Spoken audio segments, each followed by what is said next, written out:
Let's take a look at a new Greek concept today.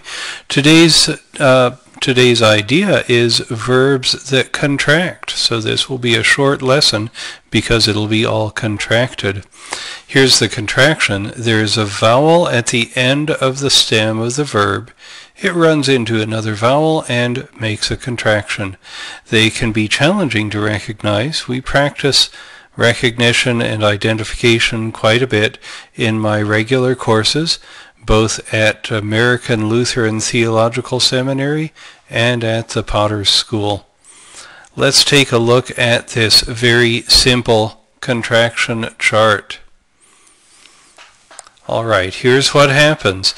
You'll have a verb such as agapao, an alpha contraction, or you might have a verb like phileo, an epsilon contraction, or an omicron contraction verb.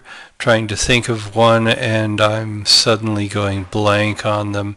However, they do exist, and as soon as I finish recording this I'll think of 10 of them probably. But agapao and phileo will do us just fine. You notice there's a stem ending with alpha, agapao, and a stem ending with epsilon, phileo.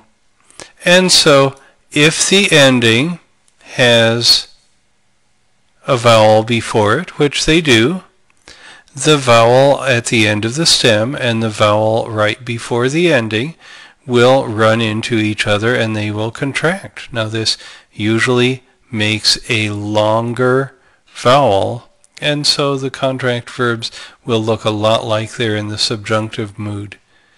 Alright, let's see how some of them work then. We have agapao, which is actually going to go agapo. We have agapaes, which is going to say agapas. We have agapae, which will say agapa. Then we have agapaamen, which will be agapomen. And then we have agapaete. Over here it'll become agapate. And then agapausi becomes agaposi. So you see the vowel at the end of the stem runs into the vowel before the ending, and it changes into a different vowel. Let's try this with phileo.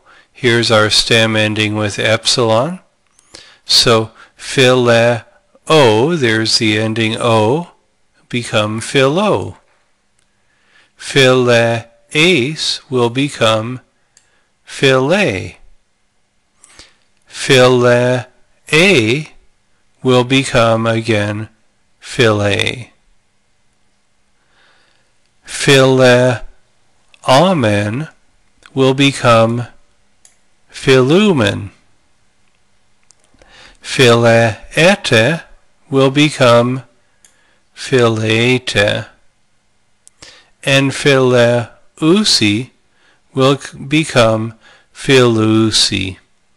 Now you can imagine that this will do something to the accent because you've got a longer vowel or a contraction of some sort, and it's going to usually rearrange the accent just a little bit, which you'll notice.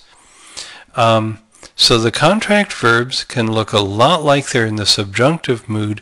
You'll find whatever Greek book you might be using, probably in the back of it you're going to find some examples of conjugated verbs, and there will be some conjugated contract verbs as well. The uncontracted form, this is actually a pretty important point to make here. The uncontracted form is never going to be used in a reading. It only ever appears in a dictionary, or for instance if somebody's talking about how does contraction work. So the uncontracted verb, for instance agapao, will never show up in a piece of writing. It'll be agapo, agapas, agapa, etc. All right, well, I hope you do a little bit of Greek every day and that the verbs contracting will make a lot of sense to you.